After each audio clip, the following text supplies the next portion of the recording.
microphone or just speak to the group? I think you'll be able to hear me, right? Okay. Thank you very much. Really appreciate it. Oh, sorry, I better switch out.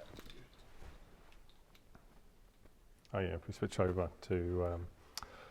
I'm McIntosh, as it says there. I took a few liberties with the presentation and with the description as a movement, but I think there's really something to that. It's pretty exciting to be part of, but you'll get to decide for yourselves as we go through this. I'm going to put a few thoughts, concepts. It's pretty high level. I want you to throw out questions, ask. Let's have a bit of a conversation, learn a bit more about each other. As it says there, my name is McIntosh. I'm the Director of Pre-Sales and Services for MongoDB, and we consider ourselves the world's leading modern database platform, or data platform even. So there's a lot I can talk about MongoDB, but what I'm really here to try and do is talk about NoSQL in a broader sense, and to have you sort of engage in the questions that you have, and us to have a discussion, because I'm certainly not the expert. I'm someone with a background in technology that has spent the last 2 years in MongoDB, and so really in that data world, in that data management world, in the operational databases, and got a lot closer than I expected to. I didn't ever expect to work in a data platform company, but I'll tell you more now. Let me get on to my introduction, which essentially this is what we're going to do. I'll talk a little bit of history. I'll talk a little bit about what it is, what it means, and then why it matters, obviously. And something I'm really interested in is why it matters to you, and I can talk about why it matters to some of the large organisations and small organisations that we talk to. So I've got a number of sort of use case is depending on your interests, I'll talk about. So firstly, all right, here we go. Yes, here's me. And there you are. That's young McIntosh, if anyone knows the film Brave. And my wife took my 3 children, or took our 3 children, I should say, to the cinema. She actually texted me. There's a long-standing, it's not quite a joke, but a thing in my family that I must be Jewish. So not, as far as I know, Jewish, but I have been stopped in the street by Orthodox Jews asking if I'm Jewish. So obviously there's some credibility to that thought, notwithstanding the big nose and the dark hair. So my wife actually texted me from the cinema saying, "You ain't Jewish, pal, you is McIntosh." Because they must have gone to Scotland and drawn the McIntosh tribe, because that is what I look like 25 or so years ago. So yeah, as I said, I'm work for MongoDB. I get to the smart technical guys, the solution architects and consulting engineers who really are the technical depth of our organisation. Really, really impressive people. So what do I look like now? Well, you actually. Hopefully something's going to come up. There we go. So that's what I look like now. Well, you have me in person. Same nose and same expression. It's kind of funny there. I found out. But anyway, that's who I am. Now, this is something as it's there we call Tourette's, my family, and this is my great aunt, the firebrand socialist. I had, one of the great honours of my life to actually know personally, to actually sit next to her at dinner in her house, and she was a fighter, as that picture kind of shows, and there's many more like that. So as we're in Canberra, that seemed seen if I did not, but So I wanted to give you that, and I actually next to in our office Tim from Tunbridge Wells, Tory. So I did tell him I would get socialist into my presentation tonight. I have. There we go. And while it may not be directly relevant to data, it is something I'm incredibly proud of, and give you a flavour of who I am. And the kind of additional, it obviously runs in the genes. Because 12-year-old son has a picture of Castro on his wall. Not anything else he could possibly have on his wall, but a picture of Castro. Which is kind of interesting. We're a left-to-centre family, which is fun. In the world we live, and something I think is important. So let's move beyond me into the history of the movement, as I so grandly state it. But I'm not going to be so grand. And first of all, really going to ask you guys what your experience of NoSQL is, what knowledge is, how prevalent SQL is in your world. But the world runs on relational databases. We would call them, sometimes call them tabular databases, for the obvious reason that they're tables.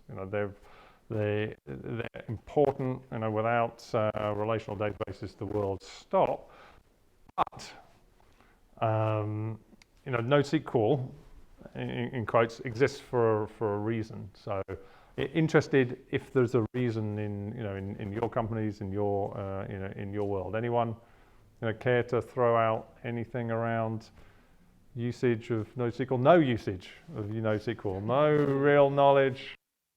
Canberra's a pretty we'll see town. And in fact, when I came to Australia in 2010, one of the things it's kind of shocked me. I thought being British and having never come to Australia, it'd be all g'day, mate. Have a beer. Be really, really relaxed. The kind of classic cliche of that mate-ness and easygoing nature. But I was really surprised. Maybe I should have been that. It was really quite structured and conservative and very proper, I should say. And I have the great privilege of, in a suburban, beautiful place to live. I believe it's been voted, the number one city to live in the world a few times. And my wife and I sometimes look at each other and say, we're giving our 1970s upbringing in a small suburb with all the great things that brings, the kids cycling to the cricket pitch and everything, and a couple of the negative things that sometimes come in as well. So anyway, let's get to the history of SQL. So I didn't and can't quite and enough to give you the history. So there's a beautiful thing called the internet. So if you type history of NoSQL, this is the first thing. Data diversity, and again I don't know. I've never used data diversity. I've never really looked it up before, but I really like it. In the beginning, there were relational databases. That is essentially the message I took here, and it's really important to to sort of step back when we think about NoSQL and think about that and understand that that's how the world organized data. That's how the world ran, and then something happened. Seismic happened to the world for which was the internet, obviously. And from that, the evolutions, that have come beyond that, which really, generated this vast array of different data and continues to create new data, and the ability to access all that data and be able to manage and all the rest of it. Scale that was unimaginable. Really, we just didn't know that much or you could possibly need that. Now, MongoDB was founded by the founders of DoubleClick. I don't know if anyone recognizes them. Those early internet sold for 3.2 billion, I think. DoubleClick early on how to serve adverts. So, you know, they hundreds of thousands of adverts around the world simultaneously a second. How are we going to do that? And, you know, now it must be, you know, tens of millions of adverts, if not more. So when the company, they had a problem at all this scale that, you know, just wasn't possible.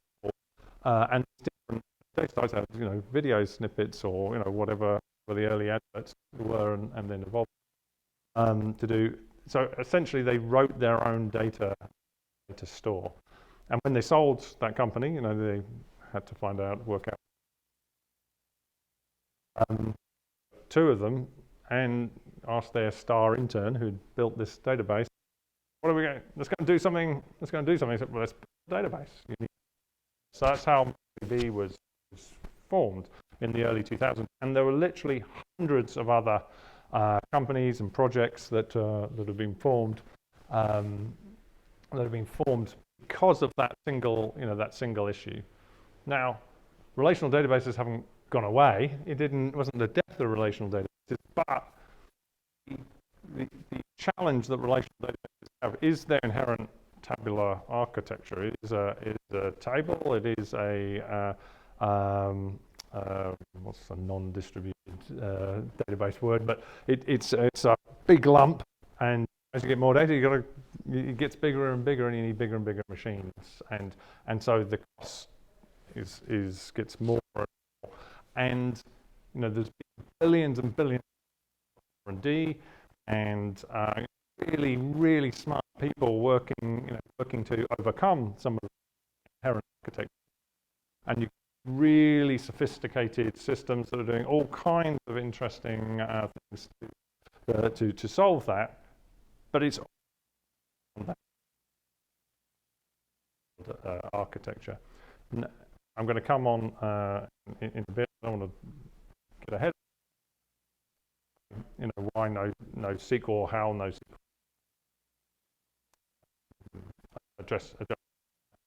So the other place, obviously, Wikipedia, and, you know, there's a whole host of you know, words in both those articles that I think is really, you know, relevant and interesting in that broad brush. NoSQL is very broad category. It's not a single thing. Relational's actually, you know, by its nature, through that architecture, and obviously is dominated by, you know, the Oracle of the world. With open source software came. So there are alternative options. MySQL, obviously, acquired by Oracle. So there was innovation through the open source movement in the relational. When you open source, you are thinking in the database world of NoSQL, which really you know, prospered in the early 2000s, or emerged is probably the word, better than prospered. So one of the other things, you know, I wanted to stop on, it's really fundamental to this theorem, the Cap Theorem.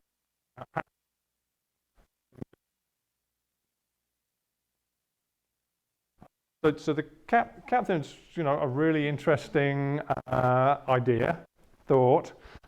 You can see it here. And Cap is for consistency, stability, partition tolerance. Called loosely, it's been accepted. Partition tolerance, something you have to you have to be able to survive. If you are a distributed database, that's obviously relational databases don't in their native state have to worry about that because they're just a single entity. And then you have to decide between consistency and availability. So you get AP or CP databases. So the theory is that you can only have two of the three here. Partition tolerance being a kind of a standard stake in the ground. So this was an idea, and at the bottom there was actually formally proved. So now is an official academic rigor. As a true. It's really interesting. There's the interesting podcasts, material.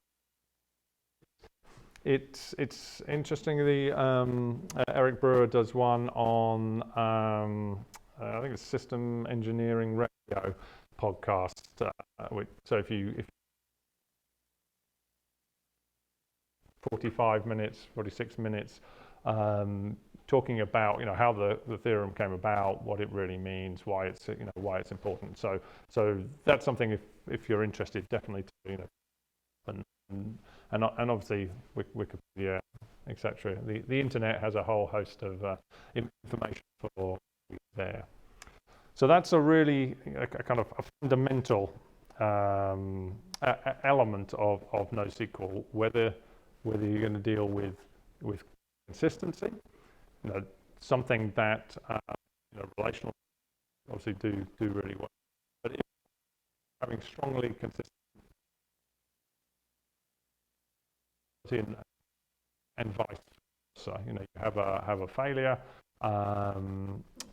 Can your system keep? If it can, in a distributed world, then you're giving up on the consistency.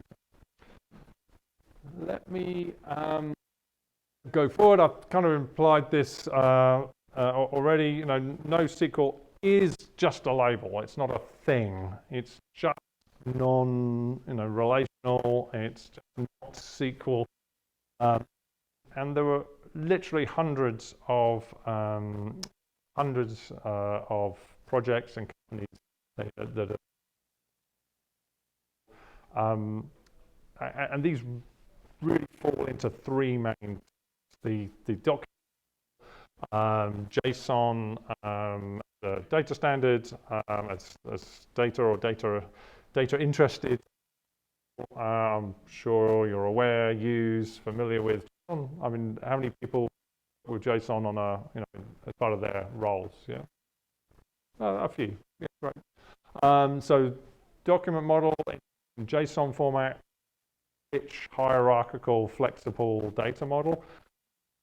MongoDB, obviously, so there's a document database. We have an enhanced version called BSON, which gives us extra advantages of that, and also you introduce types, really typed version of JSON. There are key value wide column databases, and then so graph being relationship, so database, this kind of Facebook kind of. I've listed out a few of the most common ones. If you're interested, there's the engines ranking, most popular, and in fact I refer to it later, and these are probably rated NoSQL databases in that, as you'd expect. The relational are the number ones.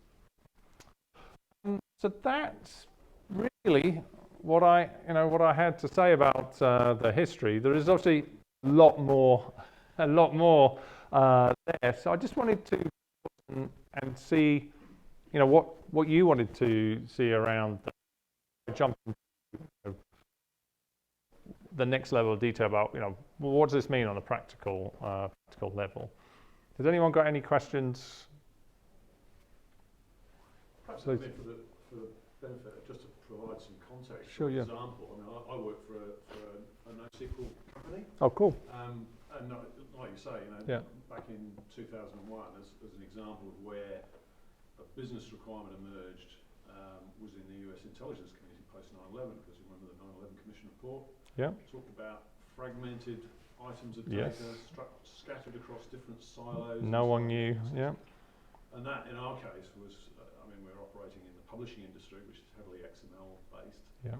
But that was when MarkLogic got some early traction in the Intel community, which has persisted to this day in attacking that problem of bringing together multiple sorts of data scattered across those silos in a way that you can then get a handle on the entities and the relationships.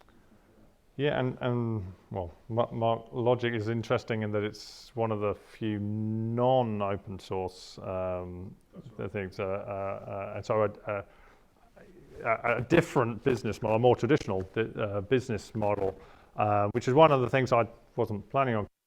An interesting thing in terms of NoSQL being or heavily influenced by the open source movement. That's changed. Changed technology and how people bring technology to market, how they bring in build communities and everything around that. So thank you. Yeah, that real concept of bringing data together, large amounts of data together, is another use case of reason for being of alternative databases. It's very difficult, if anyone's tried in any of your companies, to bring single view of customer, just get all the information together, provide a better customer.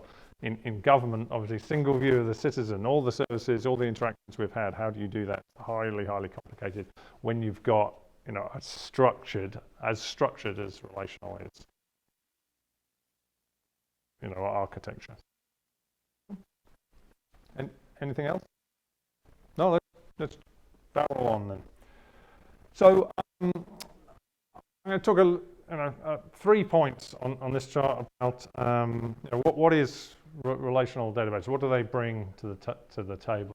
It's how we talk about there's a rich expressive query language in SQL. You can do really sophisticated data manipulation, really complicated, but there's more power and very expressive. The concept of is meaning you can optimize any field in your system, so you can really optimize on the data and the use cases that you strong consistency. It's the fact that you're going to read data that the latest version of your data relational database really and then over the last 30-40 years the richness of the enterprise management tooling, large government agencies, large organizations running hundreds of databases need ability to manage that. And the database is just a piece of the tech stack. So you have to have strong integration with the rest of the tech stack. So that's all things relational, relational deliver. And deliver, well, I think it's fair to say.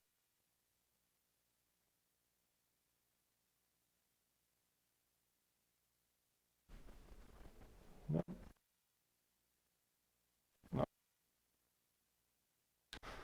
And then, the seismic event happened. The world changed. The internet came, and everything after it. The dragon it unleashed.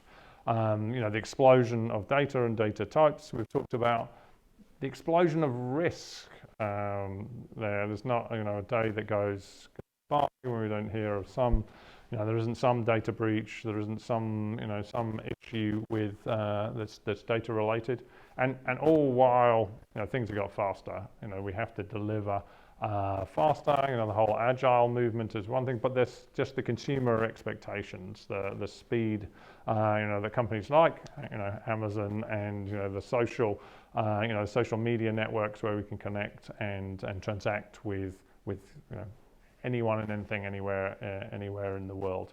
The competitive pressures, etc., etc. So So the world radically has changed, and the world I grew up in, and I suspect you grew up at some level. I started out as a mainframe programmer in IBM and it it was a very interesting journey for writing. I used to have to go into the printer room and it was dark, type into an IMS pre waterfall projects you'd be working on would take 6 months. That had to be an absolute tiddler of a project. 18 months or multi-year was just the norm. So that ability to deploy code every day, the whole DevOps, NoOps movement, and obviously in the IT industry, cloud changes the game forever. The world's going to be all on cloud eventually, except maybe some government large entity who can actually afford to run their own, doesn't have a real driving reason to do that. On the cloud movement, this is a segue of what we see and feel through our cloud offerings and through just the experiences, is that you're actually safer on the cloud because of the standardization and because that is the business. If AWS or MongoDB or any others, if their implementations aren't secure, then something goes down. That's I don't know if it'll be the end of their business, but that is an enormous reputational hit, and depending on what's actually happened, potentially an enormous financial hit too. Okay. So, NoSQL. Why did NoSQL come to exist? Well, stability firstly, the ability to bring these different data types together, the ability to be able to change quickly and with speed. So the ability to have flexible data model that you can change, that you can have those different. You don't have to predefine. That's a really powerful. From a document, the advantage of a document and using the JSON document model, the document aligns directly with object-oriented programming. Document essentially is an object, and so your ability to remove, your object-relational mapping layers. The days of getting all that data, flattening it out and mapping that across a whole different tables, and then saying to development teams, okay, and then they have to go and write code to then go find the data and bring it all back. That comes to the next enables performance improvement. You're just one database. The fact that they're distributed databases and have that distribution means you can scale out horizontally, not have to just scale up and up and up. A Google model, if you like, of just expanding out on commodity hardware, being very, very cost efficient, and enabling you to parallelize your workload as well. So you have you have data spread across multiple machines, so you can send queries down and have it running across multiple machines. And you can do that in a really cost-effective way. And then the other element is, with the explosion of a global world, you can't beat down your application. Your need to access your data is 24/7. So going down for unplanned errors, a hardware crash or something like that. That isn't something that businesses, government really can live with in this day and age. And if people want to operate anywhere in the world, then being able to to have your the data for your British business in the in the data for your US business in the US and the data for Australian business in Australia, has real advantages. There is tyranny of distance and the latency that's going to give a bad experience. So it's something we and databases have these truly global implementations. We're actually my team's got a big meeting in Melbourne today, where we're talking about that has to be 5 nines available, and the relation of competitors we're working or competing against, talking about that in terms of land availability, because they still have time to do upgrades and things. MongoDB, as other you can swap out the underlying hardware while the database is running, because it's a distributed database, because you have multiple of your data. You can swap out the hardware on one thing while it's still running on another and rotate around. So there's different architectures under NoSQL which allow you to do things which when I was growing up, as it were, in the IT industry, just were kind of science fiction. I'm sure doing it, certainly you won't. My plug, which is, it'd be ideal if you could have both. So for MongoDB, we call that our Nexus architecture. So I'll just leave you with that. That's the MongoDB. Okay. Yeah, and that's I'm really excited. Part of the NoSQL movement. Part of the amazing. Now, and it comes back to the world has changed. Just some stats here. The one on the left is something that's sort of always happened. It's just faster. They come into existence. They become big, and then they're disrupted. The competitor comes along. Just took a long time, and now we're talking about the ability to enter, be it cloud, be it disruptive business models, be it whatever it is, for competition to come in and disrupt the industry you're in is huge. The competitive pressures have never been as much as they are. Obviously, in government, governments, while they may be voted out, the underlying structure changes pretty rarely. But governments are under tremendous pressure to deliver to the particularly the consumer world. Now, Apple has taught us that design is important, amongst other people. But and other $1 billion, that's an unimaginable number. But hey, we do a lot of activity. There are enormous economies, and the global economy is just an enormous, almost unimaginable thing. From digital transformation, all the things that consist of digital, the data, the cloud, the mobile, the social, the everything involved there. There is just an unimaginable amount of value to be to be had. So that's alone why it matters. It matters on a humanity level. Now, the next thing I was going to show you, there's a company called Stripe and something who we quote their statistics here, but the developer, this whole concept of the developer's the new kingmaker.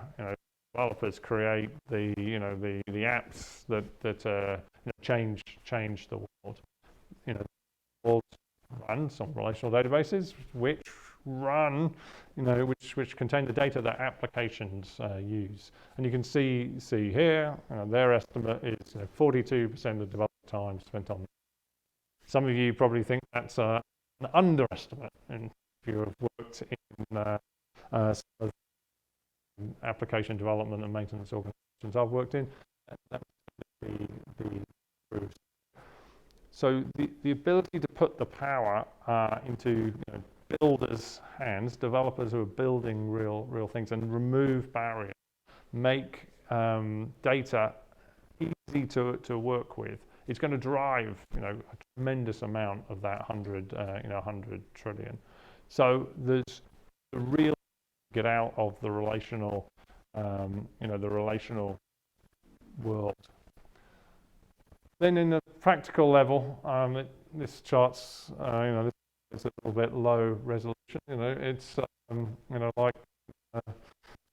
don't know, when I started work back in the, but some of you have probably seen, this kind of in rooms, huge walls like this, where it's just completely covered in these reference diagrams. How difficult that is to manage, from level. It's just so complicated, and that complication turns into code, and the complication turns into bugs, and it turns into maintenance costs, into slow, bad performance. It turns into more CPU cycles, etc., etc. So there's real impact especially when you scale. So the explosion has only driven this problem to be worse. It's only going to get worse, which brings us back round to we need a different way. And the NoSQL movement, as I called it, is bringing that different way, and why you and everyone, all of us, should be looking and educating ourselves and thinking about how we can bring these technologies, these ideas in to help us. Now, the beautiful thing is, what we have today isn't going away anytime soon. This isn't a rip and replace. I'm going to rip out all my systems and replace it with SAP. It's not a monolithic 5-year transformation program. It's I've got a use case. I've got a business problem I need to solve. I need to bring some different data together. Let's do that. Don't have to change what's running and creaking along. Let's do that. Let's get experience. Let's build skills.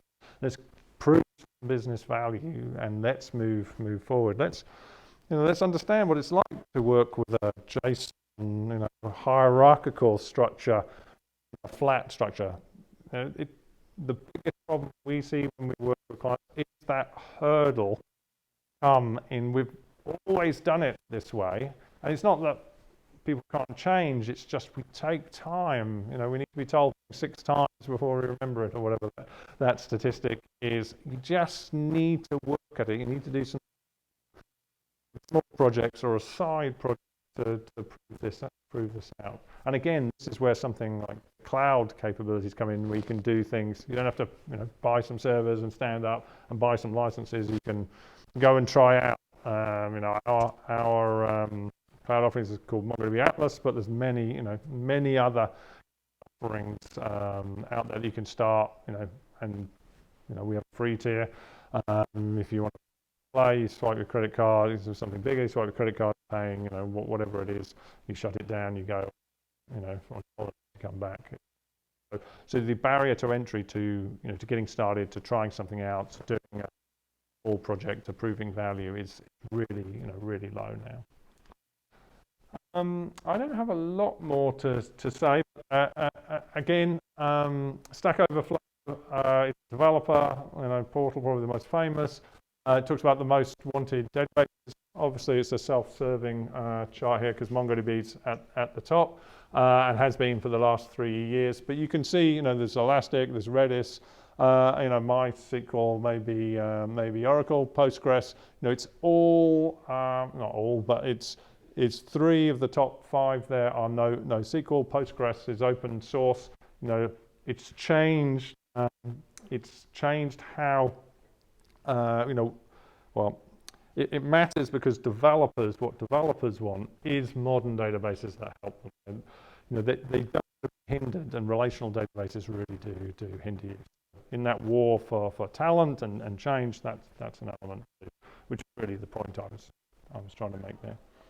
And then the most popular databases today, obviously, Oracle, MySQL, Oracle, Microsoft, DB2, and then we have Postgres, and we don't often go about being number 5 about anything. In this case, we do, because we are the number 1 ranked in this survey. DB Engines, but it has 350 databases in there, so you can see everything under the sun and the hundreds of projects that are out there. And you see the difference between the indicator what developers want to work with and what's actually the most popular, the most utilized, the most popular. So there is some friction there. Relational databases aren't going away anytime soon. The mainframe's still here. And when I started work in 1992, people said, well, the mainframe's going to be dead in 5 years. There's always going to be a place for relational database, I imagine, not least in accounting applications. But it is going to change. The world is changing. It's driving and forcing that change, and you'll see more and more of it. So I'm coming to the end. Here's the Forrester Wave here. You see MongoDB, Couchbase, MarkLogic's up there, Redis Labs, DataStax, which is a Cassandra company, Neo4j there, and then you see the big cloud providers, Microsoft, Google, AWS have their own offerings there. So in big data, NoSQL, there's the choice of the cloud, the modern cloud providers, the NoSQL companies there, the various ones you see there, and then on the right. The right here, the database as a service companies, and again you see MongoDB and Redis and the other companies there, surrounded by the cloud providers. As we move to cloud,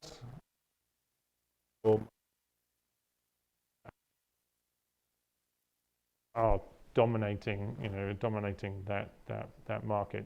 So you want to be looking at their services, of which they literally have hundreds, and where specialists run on their make sense, and that ability to be able to integrate them on their platforms is it's really key. Our message in MongoDB is portability of your data. Don't lock yourselves into one cloud or another. That's my kind of intro. Give you a few concepts. Talk a little bit about the history and why it matters. Now it's over to you. Thoughts, comments, questions, please. Thanks for that overview. Can you please comment on MongoDB being used as a semantic store, as some sort of triple store? As a what? Sorry, a triple? Triple store, semantic store. Sorry, I don't know what you mean. I don't. What do you mean? The resource. The what? Sorry. Triplets. I mean, MongoDB is one of those sources that is sometimes proposed as a good RDF store. So I don't. Yeah. No, sorry. No, you can. We can have a conversation like that. We might be confusing with MarkLogic because there is a RDF triple store built into MarkLogic. Okay. Any other questions? Oh, yeah, please. Where does MongoDB fit in terms of metadata? I mean, the thing is, how do you know what you've got stored there? It's a really good question. With great flexibility comes great power and actually great as well. So on one level, be completely flexible. You can write whatever you want, send whatever. Have the data governance. How do you manage? MongoDB's done something we call JSON schema. You can define rules across various fields that you can set those rules to be, they have to exist. Name, address, phone number, account number, those fields you've written something that doesn't have this field, and then obviously what to do with that, while still allowing additional fields as you like.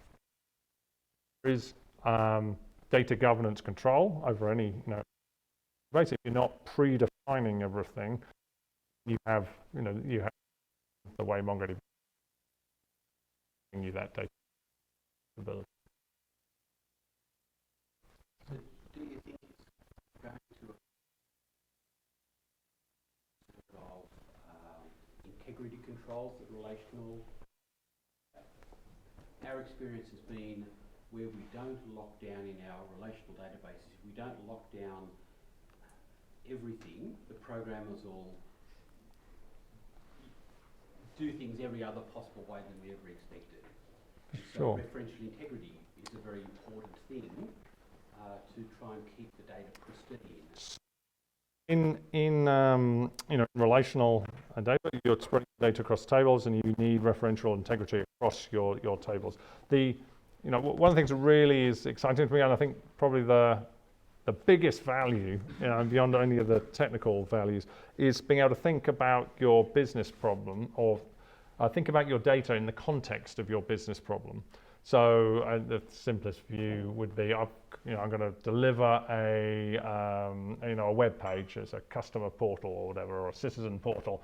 I'm going to present this data to them. This is what this page is going to look like. So you can organize your data so that in one document.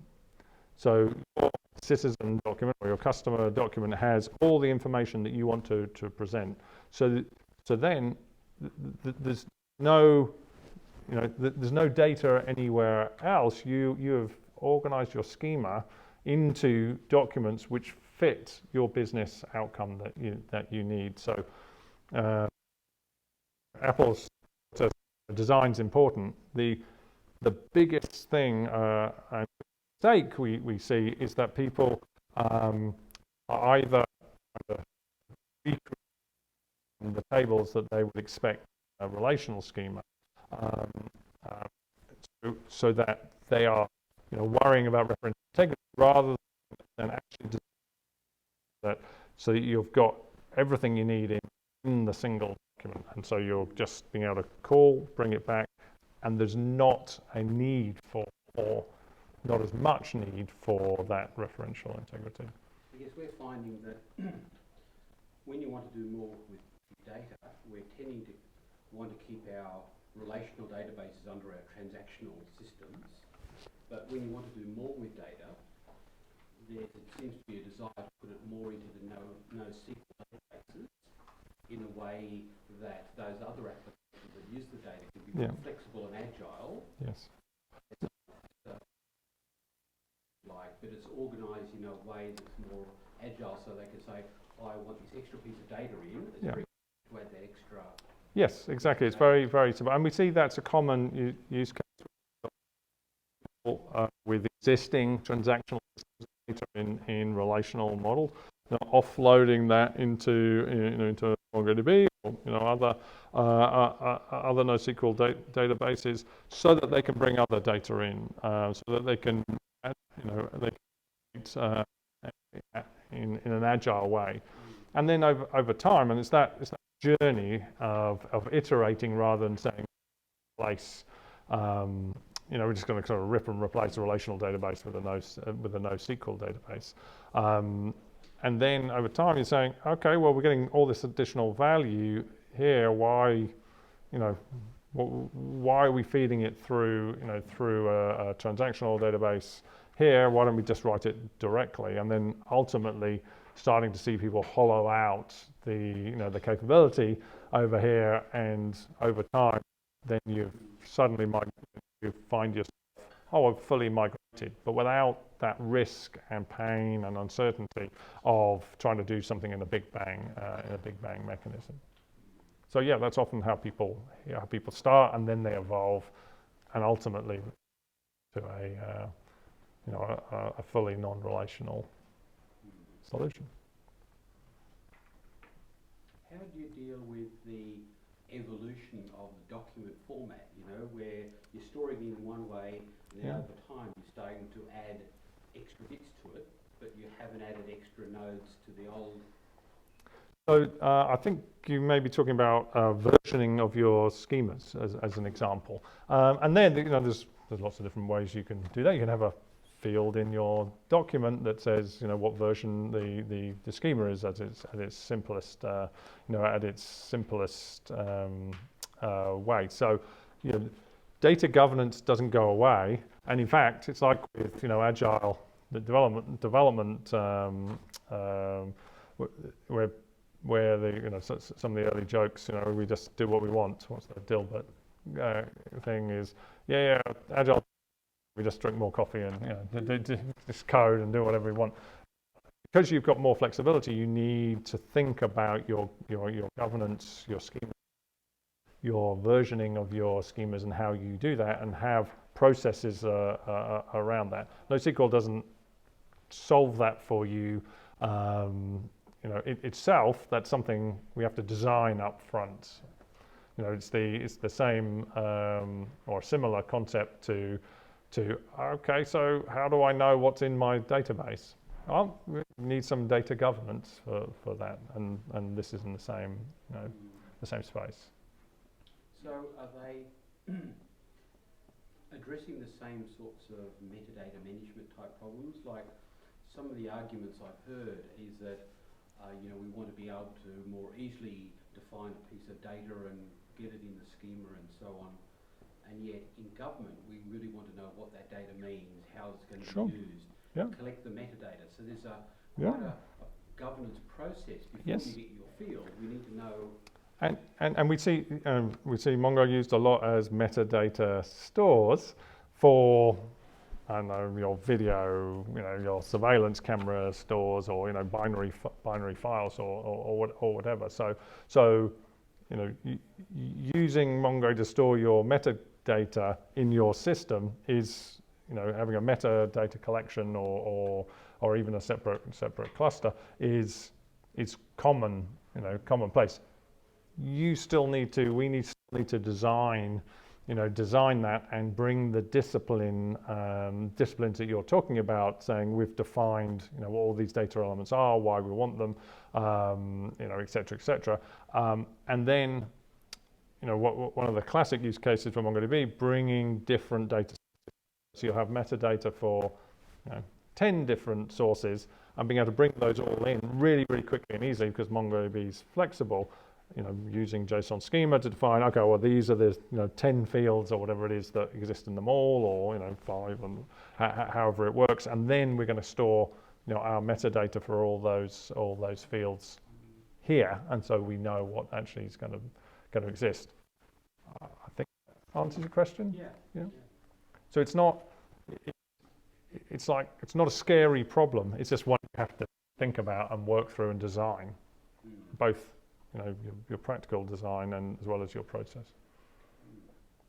Are you finding that in different data domains you're getting a commonality of document design?